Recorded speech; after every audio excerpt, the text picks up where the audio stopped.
Our story begins in the vast, open silence of the Salisbury Plain, where the wind moves with an uninterrupted, ancient freedom. Here, etched against the limitless canvas of the sky, stands a circle of colossal, silent witnesses, Stonehenge. We approach this place slowly, respectfully, allowing the sheer scale of the monument to settle over us. The most immediate impression is one of immense, unyielding power.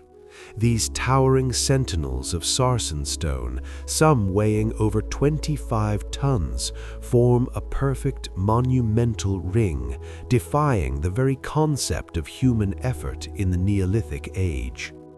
These giant stones are the guardians, the massive, visible skeleton of the monument. They speak of ambition, of engineering genius, and of a profound societal discipline that could organize thousands of people for years of monumental labor. They were dragged here from the Marlborough Downs, a difficult journey of 17 miles, which itself is a feat of staggering proportion. But today, we are less concerned with the obvious. We look beyond the grand spectacle, beyond the familiar outline of the sarsen ring, and seek the inner heart of the mystery, the stones that defy common sense, the stones that whisper of a much longer, far more astonishing journey. These massive sarsen stones stand as a kind of silent acoustic barrier, holding the true, older secrets within their monumental embrace. They create a space of deep stillness, a perfect void at the center of the vast rolling plain. This stillness is not empty, it is a container of memory, holding the echoes of the rituals that took place here for centuries. Imagine the sheer physical weight of the effort required to place just one of these uprights. Imagine the hundreds of people pulling, guiding, and maneuvering the colossal weight into the perfect socket. This labor was not merely construction, it was an act of profound shared worship, a generation dedicating its entire physical strength to creating a monument that would outlive them by millennia. But the story of Stonehenge is layered, and the most compelling secrets are often the smallest, the most unassuming. The silent, grand scale of the outer sarsen circle serves as a magnificent introduction, but the deep, resonant truth of Stonehenge lies in the stones that traveled the furthest, the stones that whisper of a spiritual quest spanning hundreds of miles. We must listen carefully beyond the silence of the sarsen giants to hear the quiet hum of the Bluestones, the true spiritual core of the ancient circle. Stepping across the threshold of the sarsen ring, we enter the unseen heart of Stonehenge. Here, amid the towering remnants of the great trilithons, stand the smaller, more numerous stones, the Bluestones. These are the originals, the first major stones placed on this sacred ground, predating the immense Salisbury architecture that now surrounds them. They are far less imposing than their giant neighbors, standing perhaps only 7 feet tall, often irregularly shaped, bearing the marks of rough handling and immense age.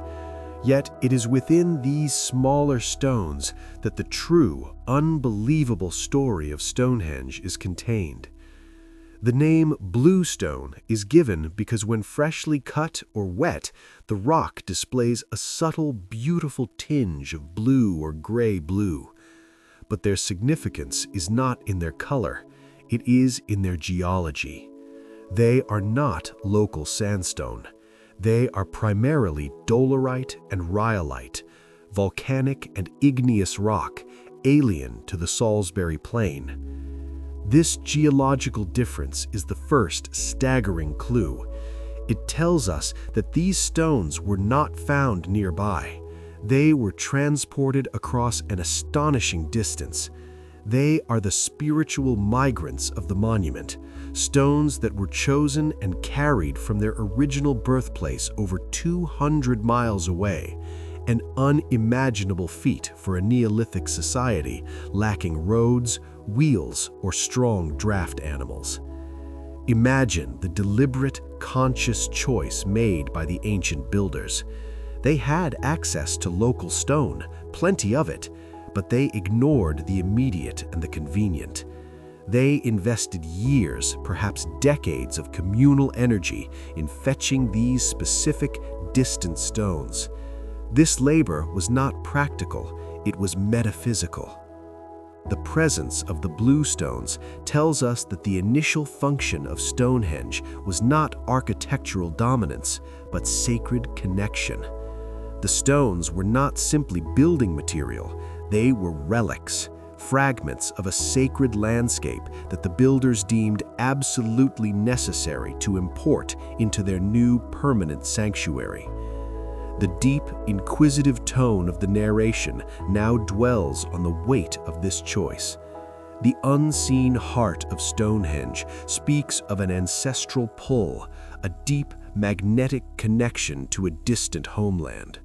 These Bluestones are the spiritual anchor of the entire site, carrying the memory, the power, and the unique geology of a place 200 miles across the ancient British landscape. Their mere presence is a monumental question mark carved into the history of the island. To truly understand the Bluestones, we must leave the quiet open plain and embark on their immense journey in reverse, traveling across the British landmass to the distant source, the windswept peaks of the Preseli Hills in southwestern Wales. This is the birthplace of the Bluestones, a wild, rugged, and geologically unique region of Pembrokeshire. Here, the very earth is different. It is a landscape of ancient volcanic activity where the dolerite and rhyolite formed into natural pillars and outcrops that were easy for Neolithic people to detach and shape. Imagine standing on the slopes of Carn Menyn or Carn Godoc, looking out over the Irish Sea. This landscape possesses a subtle, mystical quality. The rocks here are not only different in composition, but they also possess an unusual characteristic, lithophonic properties. When struck, they ring or chime, producing metallic, bell-like tones. This phenomenon, which was certainly known to the ancient peoples, may have deeply contributed to their sacred value.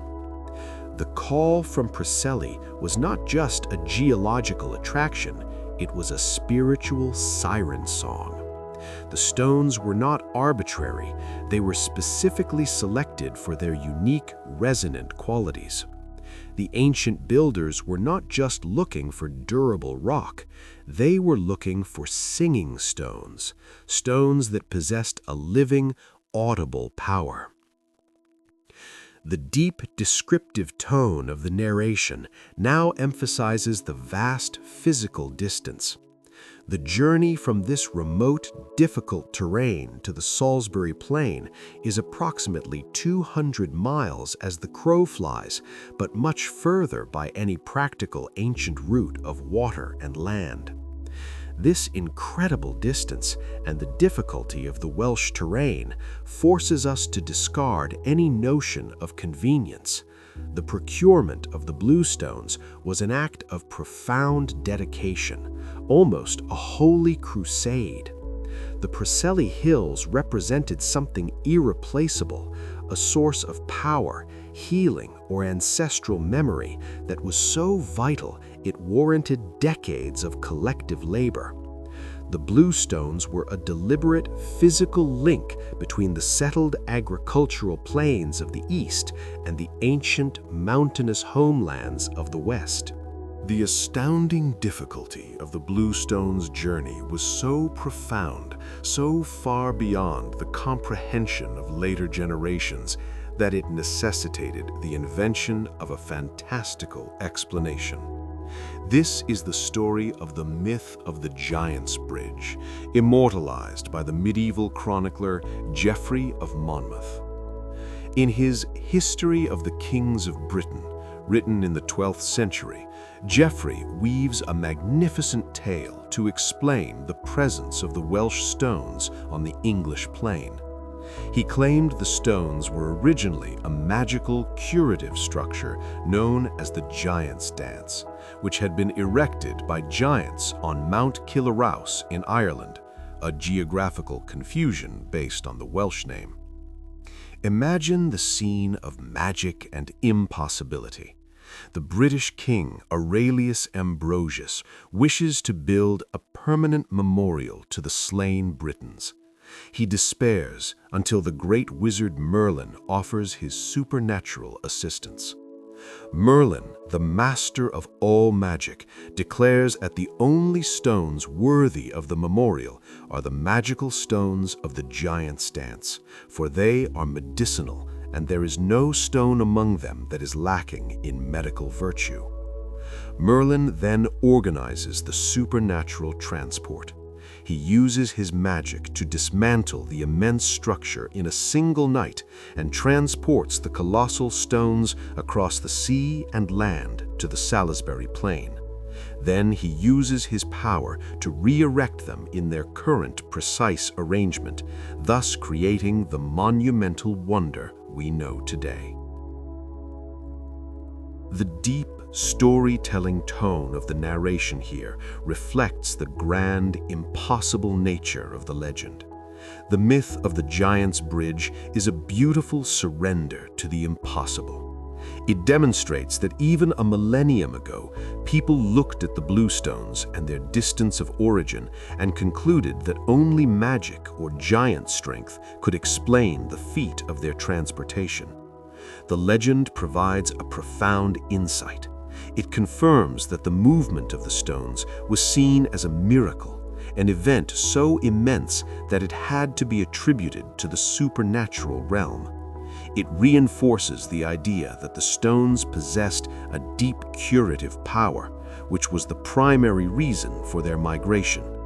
The power of the legend tells us more about the magnitude of the builder's achievement than any archaeological excavation ever could. We turn now from the magical myth to the astonishing physical reality, exploring the first of the two potential routes for the Bluestone journey, the overland trek. This is the story of raw, sustained human power, ropes, and the deliberate conquest of the terrain. Imagine the decision. A crew of hundreds, perhaps thousands, standing in the Preseli Hills with the newly quarried stones, deciding to move them eastward across the rugged Welsh landscape. The method would rely entirely on Neolithic ingenuity. The sledge, the stones, likely averaging 2 to 5 tons each, would be secured onto massive wooden sledges, perhaps built of oak or ash. The path, they would have required a dedicated, cleared trackway. The journey would have been painstakingly slow, navigating hills, forests, and streams. Manpower. Hundreds of people would have been needed to pull each sledge using thick, twisted hemp or leather ropes. The movement would be inch by inch, coordinated by chants and whistles to keep the enormous collective efforts synchronized. The overland trek is a meditation on endurance.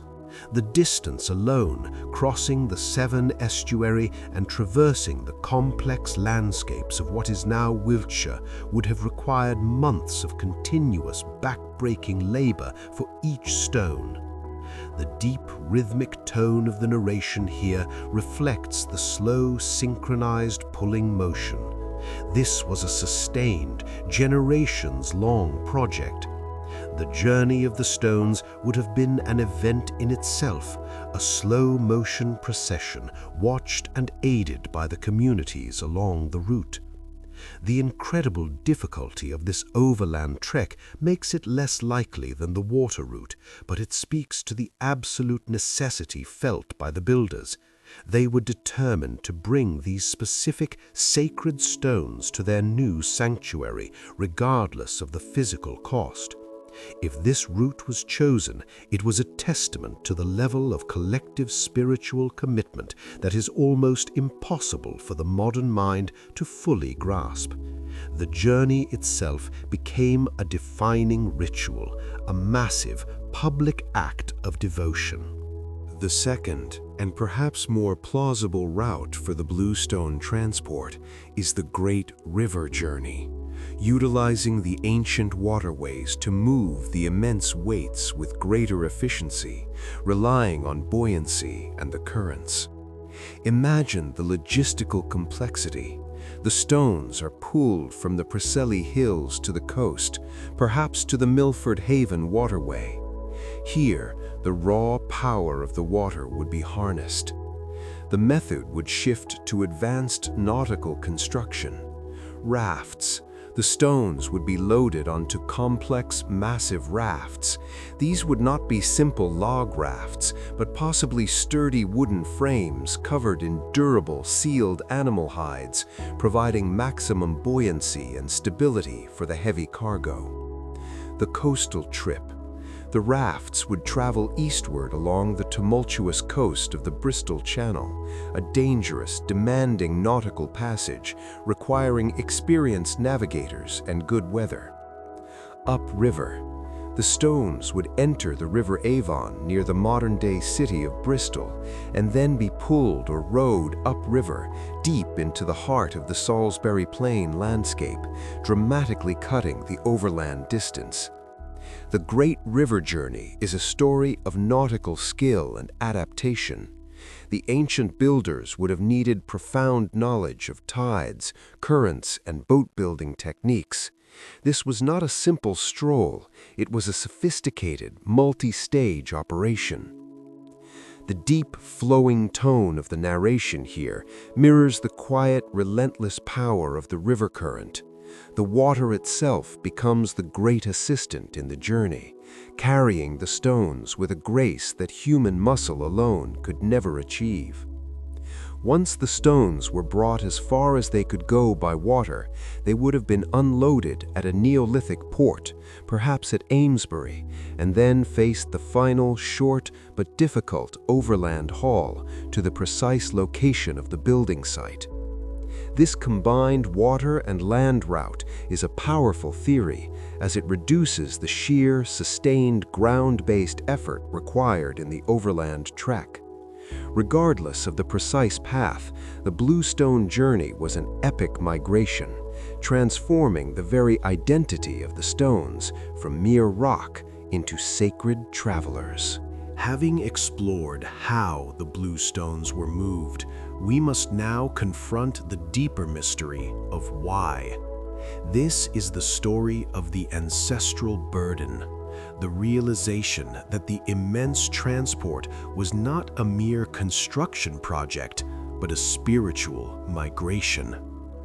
The effort required to move stones weighing up to 5 tons for 200 miles suggests an investment of resources and labor far beyond anything rational or practical. The stones must have carried a significance that transcended their geological composition. Imagine the builder's mindset.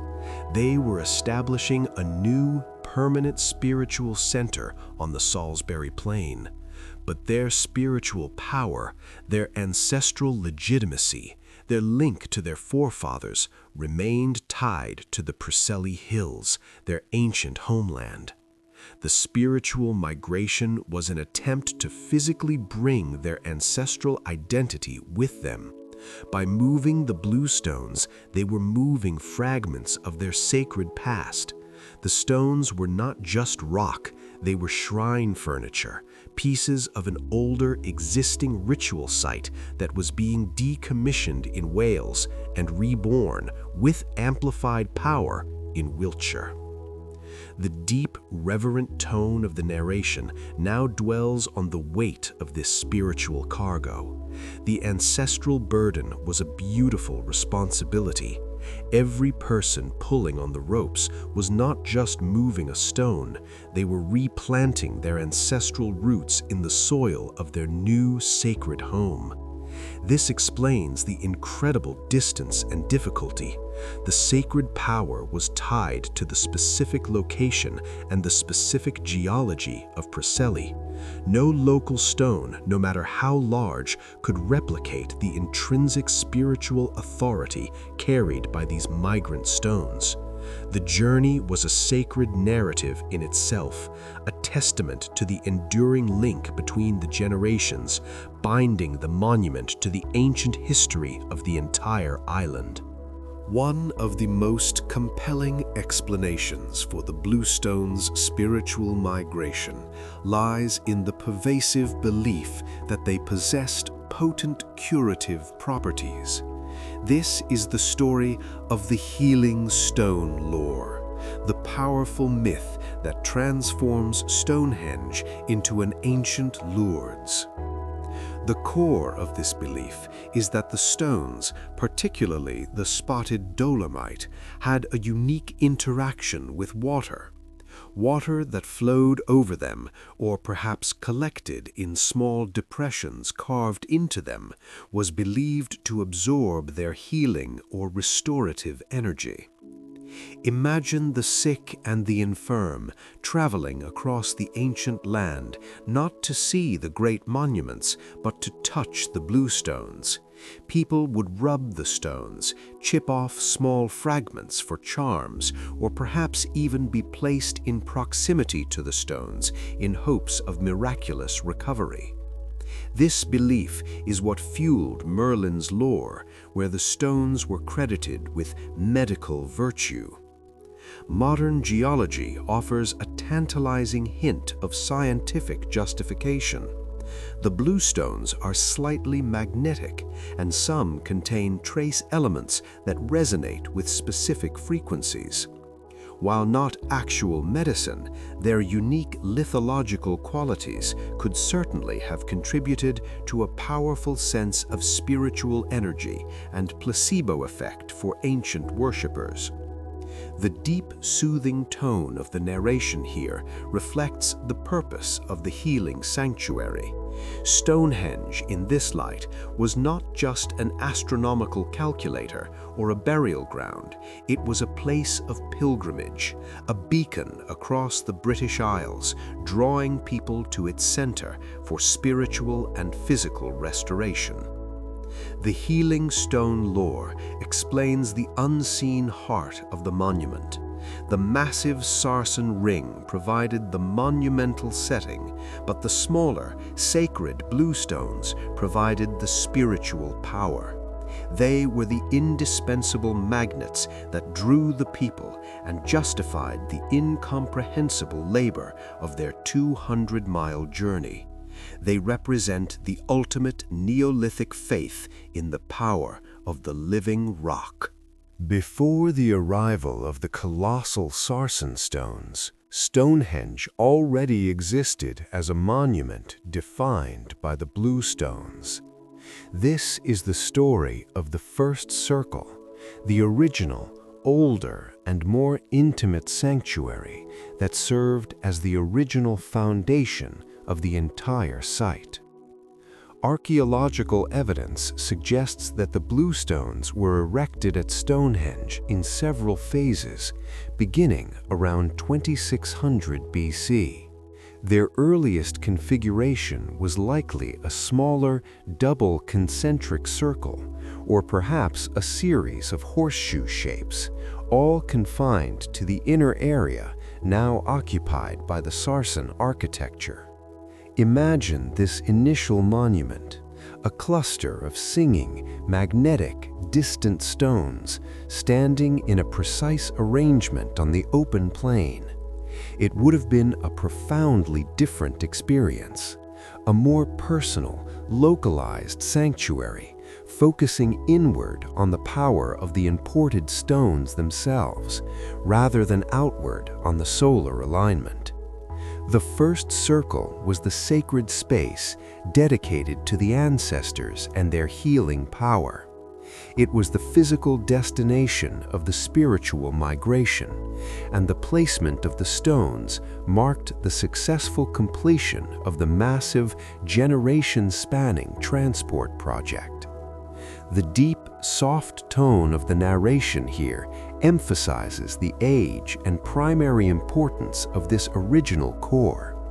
The later, larger Sarsen architecture was essentially built around and over this initial bluestone circle. This suggests that the bluestones were so sacred, so irreplaceable, that they could not be removed. They had to be integrated and enshrined within the new, grander design. The original foundation proves that the bluestones are the true soul of Stonehenge. The later builders sought to amplify the existing sacred site, not replace it. The very existence of the Sarsen structure is a monumental testament to the profound spiritual value already established by the small, distant stones from Preseli. If Stonehenge was an acoustic chamber, then we can begin to reconstruct the powerful sensory experience of the echoing rituals that took place within its walls. Imagine a ceremony during the solstice. The sky is dark, and the only illumination comes from firelight and the rising sun. A shaman or ritual leader stands at the center, perhaps striking one of the resonant bluestones to create a metallic chime. The effect of the reverberation would have been immediate and overwhelming. A solitary voice, perhaps chanting the names of the ancestors or the blessing for the harvest, would not sound solitary at all. The voice would be immediately caught by the immense Sarsen uprights and lintels, amplified, distorted, and projected back upon the audience as a powerful, rolling echo. The rhythm of the drum would have taken on a primal, continuous quality, the beats blending into a sustained, rhythmic hum that enveloped the participants. The chant, a collective chant, would have become a deafening, unified roar, making every participant feel profoundly connected to the entire community and the power of the monument itself. The deep, hypnotic tone of the narration here attempts to recreate this overwhelming sonic experience. The echoing rituals were engineered to manipulate human consciousness, using the physics of sound to induce a profound state of communal trance or spiritual ecstasy.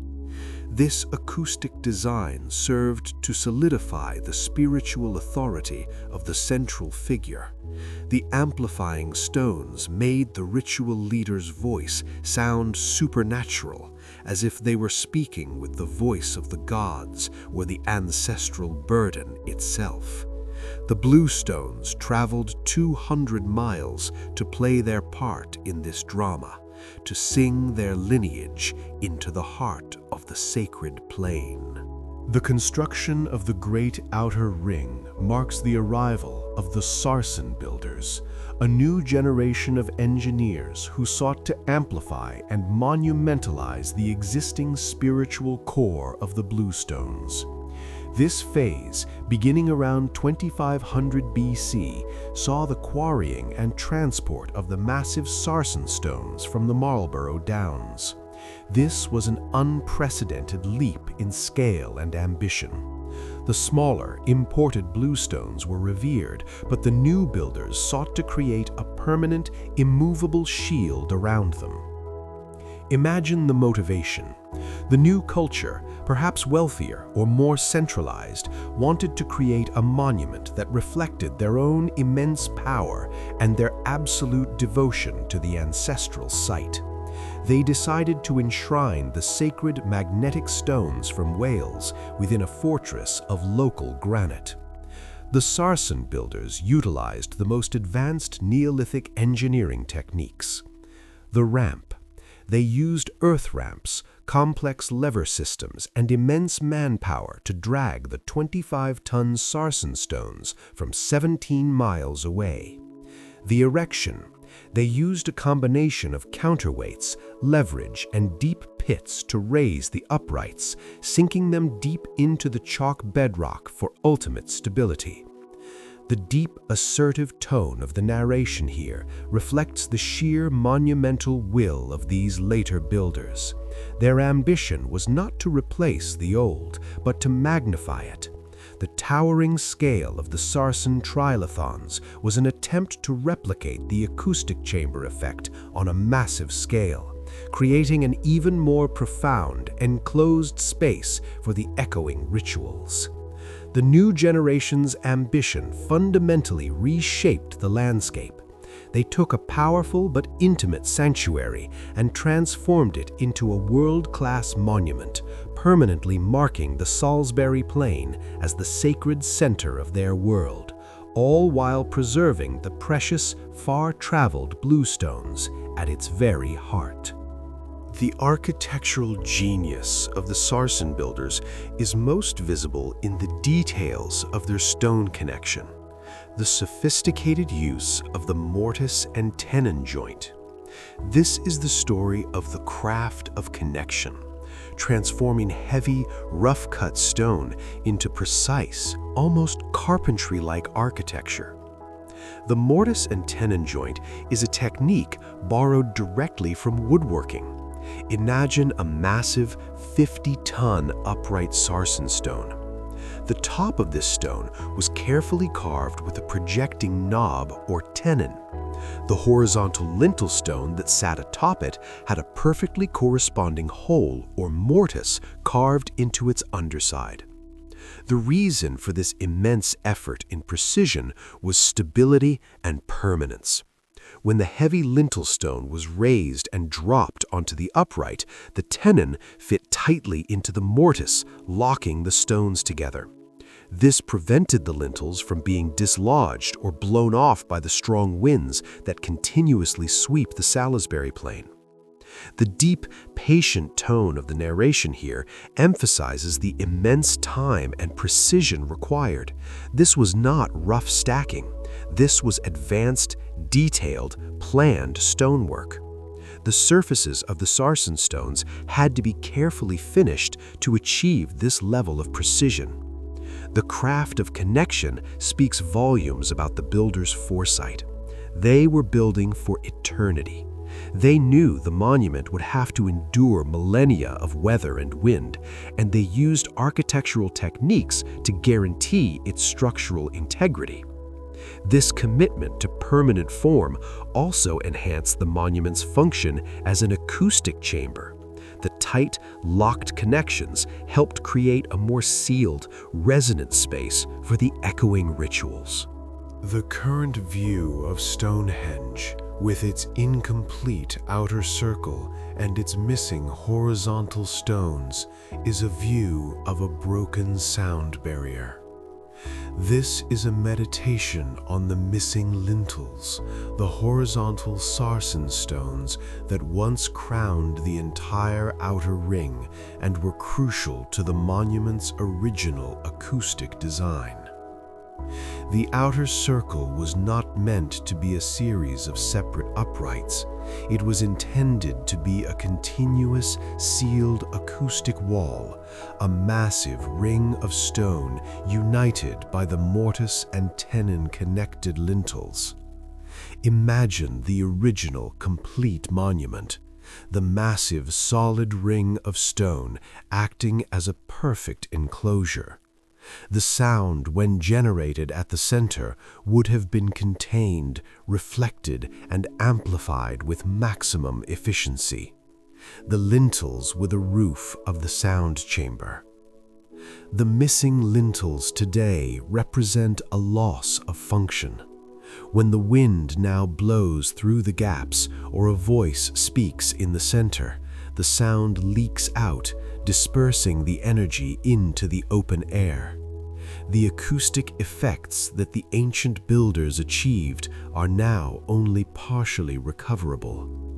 The deep, nostalgic tone of the narration here reflects the loss of the complete structure. The slow, silent work of decay and destruction over the millennia, stones falling due to seismic activity or being pulled down by later generations for building material, has compromised the original design. The broken sound barrier reminds us that Stonehenge, in its original form, was a much more immersive, intense, and acoustically powerful space than we can experience today. The monument was an active piece of spiritual technology, and its current fragmented state is a testament to the passage of time. The structure is now forced to whisper the stories of its ancestral burden when it was once designed to roar. The immense structural and acoustic engineering of Stonehenge was all ultimately pointed toward a single, central, spiritual goal: the solar alignment. This is the narrative of the monument's function as a permanent marker of sightlines and shadow, binding the earth to the cycle of the heavens.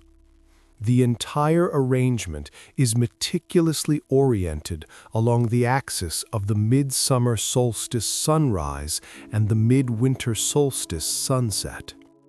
The main entrance causeway directs the gaze outward to the point on the horizon where the sun rises on the longest day of the year. Imagine the sacred day.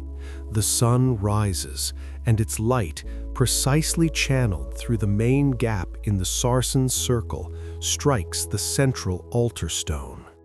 This moment was the ultimate confluence of earth and sky, confirming the cosmic order and the eternal cycle of life and death. The solar alignment was the central event for the echoing rituals. The voices and the drums would have reached their apex at the moment the light was channeled through the stones. The monument was a massive, fixed stone clock, marking the passage of the year with undeniable authority. The deep, contemplative tone of the narration here reflects the slow, predictable majesty of the sun's cycle. The sightlines and shadow were a sacred calendar, allowing the builders to predict the seasons, organize their agricultural year, and perform their most important rituals at the exact moment of cosmic transition. The Bluestones, carrying the ancestral burden of the West, stood ready to receive the solstice light from the East. The entire structure was a monumental expression of cosmic time, built by a culture deeply connected to the earth and the movements of the sky.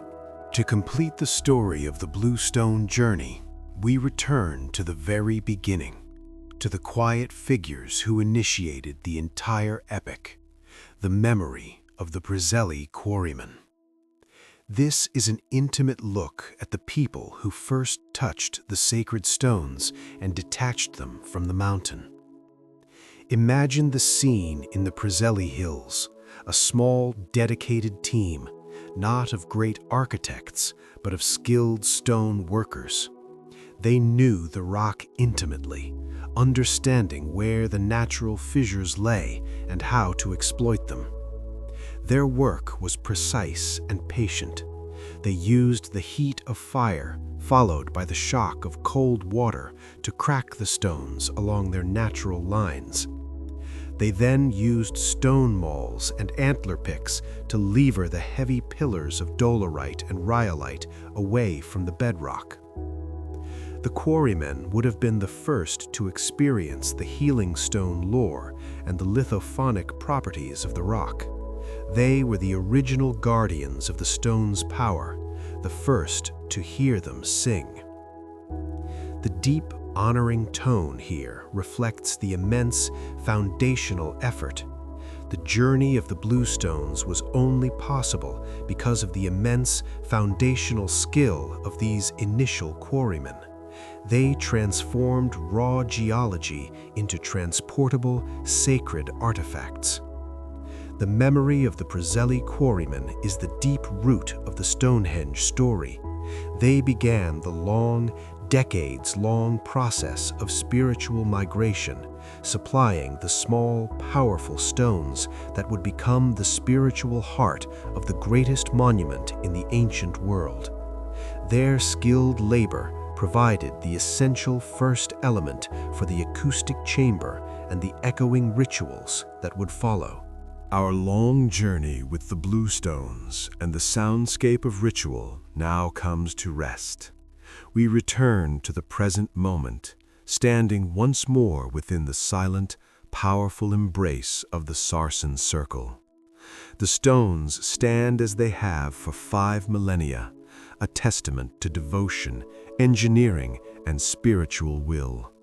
The greatest story they hold is the monumental migration of the Bluestones from distant Wales, a journey that defied all logic and spoke of an unbreakable bond to an ancestral burden that demanded a permanent physical shrine. The monument is now a silent, open ruin, yet it remains a container of sound and memory. Though the missing lintels have broken the complete acoustic chamber, the stones still hold the potential of the deep echo, the ghost of the ancient chants, and the amplified voices of the rituals. Imagine listening to the quiet now. Every shadow, every crack in the rock, and every distant note of the wind carries the immense weight of the journey. The Bluestones whisper of healing power, and the Sarsen giants speak of ambition and astronomical time. The final realization is that Stonehenge is not just a collection of stone, but a permanent, fixed point of spiritual confluence, a place where the earth of the distant west was permanently married to the rising sun of the east, sealed forever by the craft of connection and held in the quiet permanence of the silent circle. The stories remain, carved into the stone and waiting for the deep echo of our quiet attention.